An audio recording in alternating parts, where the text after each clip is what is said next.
देखिए, ये जब बौखलाहट होती है, अब सत्ता में रहते हुए तो थोड़ा कम गुस्सा आता था, लेकिन विपक्ष में रहते हुए बहुत गुस्सा आता है और बहुत जल्दी उठ जाते हैं। तो मेरा ये मानना है कि कोई ऐसा फैसला हमने हिमाचल प्रदेश के नागरिकों के खिलाफ नहीं लिया। हमने जो भी फैसले लिए हिमाचल की जनता और हिमाचल के भविष्य को देखते हुए लिए।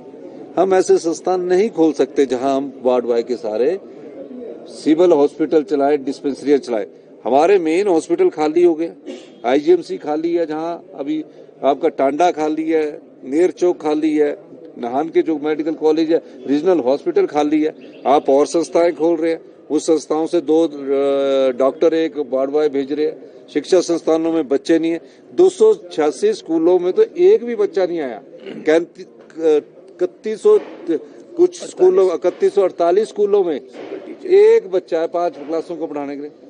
तो हमें बने हुए तो 100 दिन में सारा कसूर तो आपका है। पैसा देने को पैसे नहीं, आर्थिक बदहाली की दौर से इस बार तो हमने और स्पीकर साहब ने जो डिनर होता था वो भी नहीं दिया। पर ये इन चीजों को हम इसमें काउंट नहीं करते, पर हम विकास में कैसे आगे बढ़ा जाए इस दृष्टि से भी हम कार्य करते हैं और हम इस दृष्टि से आगे बढ़ते हैं। देखिए, या तो विपक्ष समझना नहीं चाहता या विपक्ष समझकर अनजान बनना चाहता है। मुझे बड़ा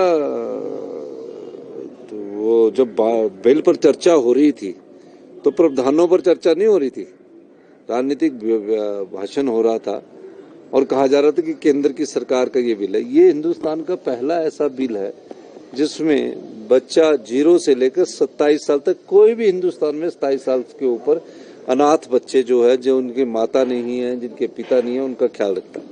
हमारी सरकार ने इस बिल को पास कर उनको अधिकार दिया है। इनका सहायता करने के लिए कई एनजीओज बनी होती है, कई एजेंसियां बनी होती है, अच्छी बातें वो करते हैं। कई राजनीतिक लोग भी उनकी सहायता करते हैं, कई फाउंडेशंस भी उनकी सहायता करते हैं। पहला रिसोर्स मोबिलाइजेशन उसमें है कि हमने 172 हाइड्रो प्रोजेक्ट जो है उस पर हमने वाटर सेस लगाया 100 दिन के भीतर, ताकि आय हो और हम अपने जो विकास के कार्य वो रुक ना सके। अभी उससे एक पैसे आए नहीं हुए, लेकिन हमारी मंशा अच्छी है।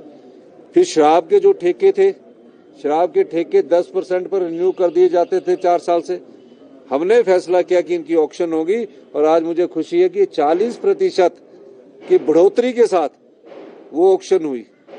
ये हमने फैसला किया। तीसरा, हमने फैसला किया कि जो पावर प्रोजेक्ट है जिससे बिजली पैदा होनी है वो 2 साल पहले कैसे बनेंगे, उस दृष्टि से हम आगे बढ़े।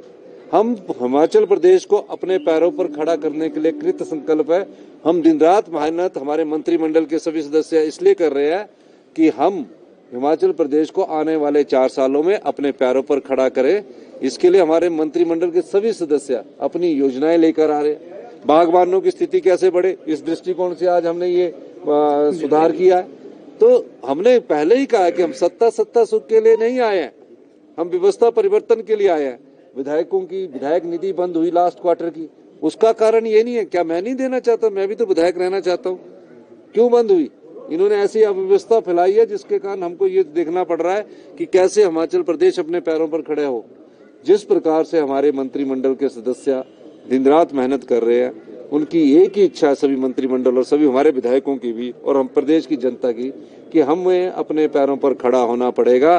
प्रत्येक हिमाचली पर 93,000 रुपए का 92,838 रुपए का कर्ज है। प्रत्येक हिमाचली पर 6,000 करोड़ रुपया हमको लेना है कर्ज के रूप पर। हम कर्ज के सारे कब तक अपनी राजनीतिक रोटियां सेकते रहेंगे? इस दृष्टि से हमारी सरकार आगे बढ़ रही है और मैं दावे के साथ कह सकता हूं कि 4 साल में हम अपनी अर्थव्यवस्था को पटरी पर लाएंगे, लेकिन विकास के कार्यों में कोई अवरोध नहीं पड़ने देंगे। और 10 साल में हिमाचल प्रदेश हिंदुस्तान का सबसे समृद्ध और शक्तिशाली और अमीर राज्यों में होगा। बहुत